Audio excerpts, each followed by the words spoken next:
বরাক দর্পণ studio. নমস্কার, news Barak দর্পণ studio থেকে সবাইকে আবার শুভেচ্ছা। আজকে দেশ বিদেশের বেশ কয়েকটি গুরুত্বপূর্ণ খবর আপনাদের সামনে নিয়ে আসছি। দর্শকবৃন্দ অবশ্যই পাশে থাকবেন এবং চ্যানেলটি লাইক এবং শেয়ার করে আগবাড়ি নেওয়ার দায়িত্বটুকু আপনাদের হাতে। আপনাদের একটা লাইক বা শেয়ার সেই চ্যানেলটিকে ভবিষ্যৎ নির্ধারিত করবে। দর্শকবৃন্দ আমাকে অবশ্যই সহযোগিতা করবেন। বাংলাদেশের অন্তর্বর্তীকালীন সরকার অশান্ত ও সংকটময় পরিস্থিতির মধ্যে রাষ্ট্রপতি ভবন ছেড়ে ভারতে আশ্রয় নেওয়া শেখ হাসিনার উপর অসন্তুষ্টি ব্যক্ত করেছে। সম্প্রতি আন্তর্জাতিক আদালত শেখ হাসিনার বিরুদ্ধে মৃত্যুদণ্ডের রায় প্রদান করেছে। বাংলাদেশ ইতিমধ্যেই ভারতের কাছে দাবি জানিয়েছে যে অনৈতিকভাবে আশ্রয় দেওয়া শেখ হাসিনাকে ভারত সরকার বাংলাদেশের হাতে তুলে দিতে। শেখ হাসিনা ভারতীয় পাসপোর্ট ছাড়াই বসবাস করছেন, তবে তার হাতে রয়েছে রেসিডেন্স পারমিট, যার মাধ্যমে তিনি কোনো দেশে দীর্ঘমেয়াদী নিরাপত্তা নিয়ে থাকতে পারবেন। তাই এই রেসিডেন্স পারমিটের ভিত্তিতেই নতুন দিল্লিতে সম্পূর্ণ নিরাপত্তা বেষ্টনীর মধ্যে বাস করছেন শেখ হাসিনা। এই পারমিট থাকায় তিনি ভারতে যতদিন থাকতে চান ততদিন থাকতে পারবেন। বাংলাদেশ ইতিমধ্যেই তার সব পাসপোর্ট বাতিল করা সত্ত্বেও শেখ হাসিনার উপর কোনো প্রভাব পড়বে না।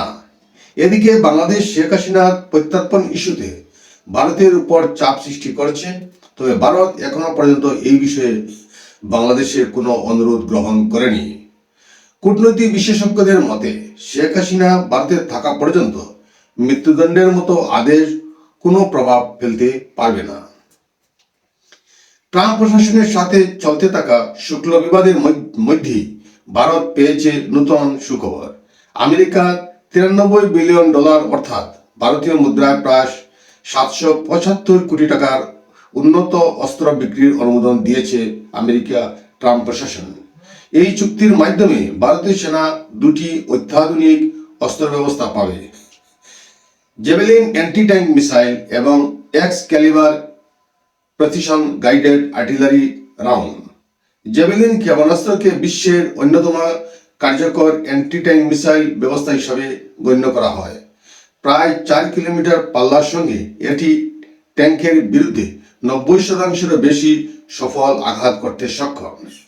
এক্সক্যালিবার প্রিসিশন গাইডেড আর্টিলারি রাউন্ড সিস্টেমের কার্যকারিতা প্রধানত দুটি বিষয়ের উপর নির্ভর করে: এর পাল্লা এবং লক্ষ্যবস্তুতে সৃষ্ট ক্ষতির মাত্রা। পাল্লা গুরুত্বপূর্ণ হলেও যুদ্ধক্ষেত্রে চূড়ান্ত সিদ্ধান্ত নির্ভর করে ওয়ার হেডের উপর। এই কারণেই M982 এক্সক্যালিবার নিখুঁত আর্টিলারির জগতে একটি অনন্য স্থান দখল করেছে। গতরাতে হাজু থানার পুলিশের পরিদর্শক রূপন হাজারিকার নেতৃত্বে রাজ্যের সারিরাদি পেট্রোল পাম্পের সামনে চোরাই গরুর বিরুদ্ধে পুলিশের বৃহৎ অভিযানে মোট 28টি চোরাই গরু জব্দ করা হয়েছে।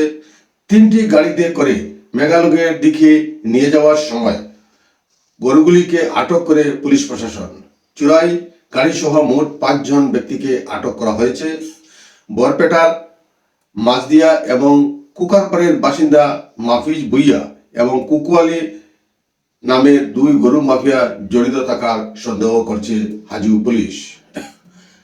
আঠাচুর সভাপতি মিলন বরগোহাই সংবাদ মাধ্যমের সাথে আলাপচারিতায় স্পষ্টভাবে আঙ্গুল তুললেন প্রাক্তন মুখ্যমন্ত্রী অর্থাৎ বিগত মুখ্যমন্ত্রী হিতেশ্বর শইকীয়া এবং তরুণ গগৈ দুজনই নিজেদের জনগোষ্ঠীর মুখ্যমন্ত্রী হওয়া সত্ত্বেও টাই আহমের জনজাতিকরণ বিষয়ে প্রতারণা করেছেন।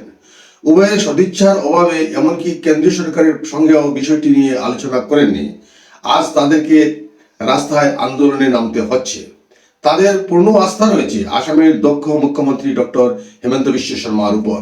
মুখ্যমন্ত্রী তাদের পক্ষেই রিপোর্ট দেবেন, সেটা তাদের বিশ্বাস ও নির্ভরতা। অতীতে কংগ্রেস নেতৃত্বাধীন সরকার বিষয়টি নিয়ে জট পাকিয়ে রেখেছিল বলেই আজ বিভিন্ন সংগঠন, ট্রাইবাল ইউনিয়ন সহ 6 জনগোষ্ঠীর জনজাতিকরণের বিরোধিতা করার সুযোগ পাচ্ছে। তাই মিলন বরগোহাই সরকারের প্রতি সতর্কবার্তা দেন, কংগ্রেসের মতো ভুল যেন এই সরকার না করে। অন্ধ্রপ্রদেশের পুত্তা প্রার্থীতে সত্যসাই বাবার জন্ম শতবর্ষ উপলক্ষে আয়োজিত অনুষ্ঠানে প্রধান অতিথি হিসাবে উপস্থিত ছিলেন দেশের প্রধানমন্ত্রী সহ মোহময়ী অভিনেত্রী ঐশ্বর্য রায়ও। মাননীয় প্রধানমন্ত্রীর বক্তব্যের পর ঐশ্বর্য রায় বক্তব্য প্রদান করেছেন এই অনুষ্ঠানে। ঐশ্বর্য বলেন, আমরা সবাইকে ভালোবাসতে শিখি, সকলের সেবা করতে শিখি, সমাজের জন্য নিজেদের উৎসর্গ করি। আমাদের মধ্যে একটি মাত্র জাত থাকা উচিত, সেটি হলো মানবতার জাত। একটি ধর্ম থাকা উচিত, সেটা হলো ভালোবাসা। একটি মাত্র ভাষা থাকা উচিত, সেটি হলো হৃদয়ের ভাষা। আমাদের একজন ঈশ্বর, যিনি সর্বব্যাপী। অভিনেত্রীর এই গভীর ও গম্ভীর বক্তৃতায় মুগ্ধ হয়ে শুনেছিলেন মঞ্চে উপবিষ্ট প্রধানমন্ত্রী নরেন্দ্র মোদী। ভাষণ শেষ হওয়ার পর ঐশ্বর্য রায় প্রধানমন্ত্রীর পায়ের স্পর্শ করেন। নীতিশ কুমারের বিহারের মুখ্যমন্ত্রী হিসাবে দশমবারের জন্য আজ বেলা 11টায় পাটনার গান্ধী ময়দানে বিহারের রাজ্যপাল আরিফ মোহাম্মদ খান শপথ বাক্য পাঠ করান। শপথ গ্রহণ অনুষ্ঠানে উপস্থিত ছিলেন প্রধানমন্ত্রী নরেন্দ্র মোদী, স্বরাষ্ট্রমন্ত্রী অমিত শাহ সহ বিজেপির শীর্ষস্থানীয় নেতারা।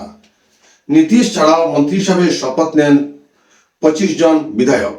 শপথ গ্রহণ করেছেন নীতিশের 2 ডেপুটি বিজেপি বিজয় সিনহা এবং সম্রাট চৌধুরী।